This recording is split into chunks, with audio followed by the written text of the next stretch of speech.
Welcome to week 7. This week we're looking at batteries and generators. These components are going to be essential elements of your Homer projects. The battery section gives you some background on the common lead-acid battery. More importantly, we look at how to describe battery behavior in general. What are the critical concepts, and what terms can we find on a datasheet that allow us to differentiate between batteries and choose the one most appropriate for a task. We'll spend some time on the kinetic battery model.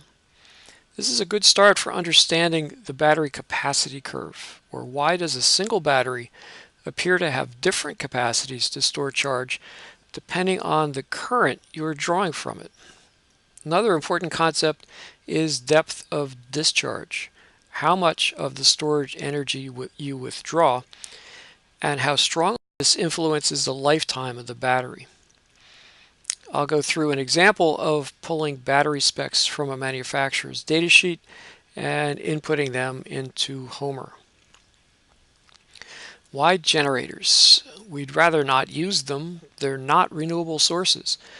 But we need generators when we're off-grid to fill gaps in renewable generation, to satisfy peak loads, to recharge our batteries when renewable energy can't.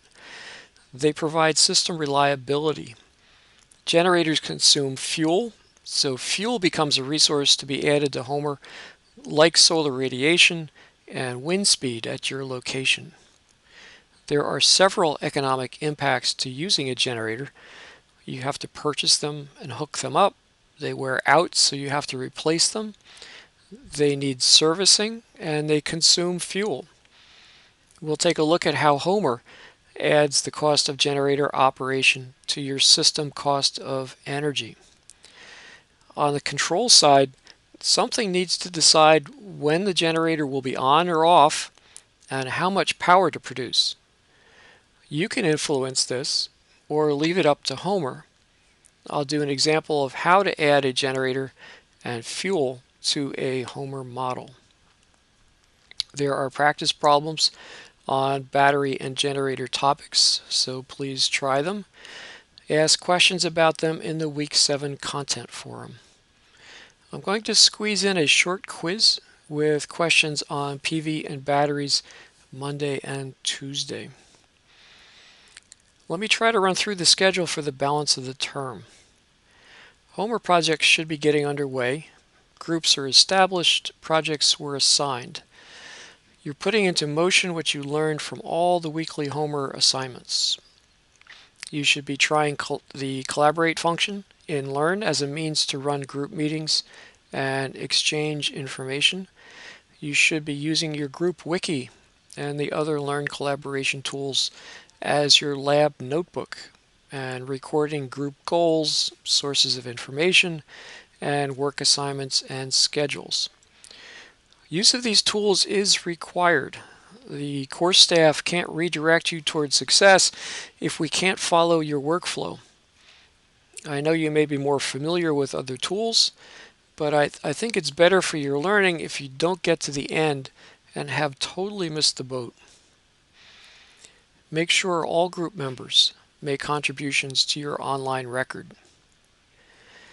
Week 7 is the time to collect all the background information on resources, solar, wind, and gas or diesel at your location.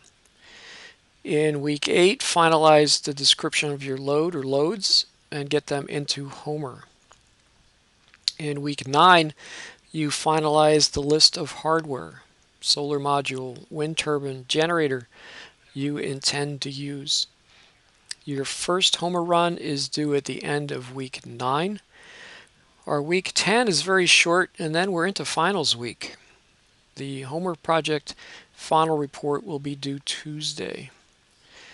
The final exam will be open from Wednesday through Thursday, so you can find the best spot among your other exams.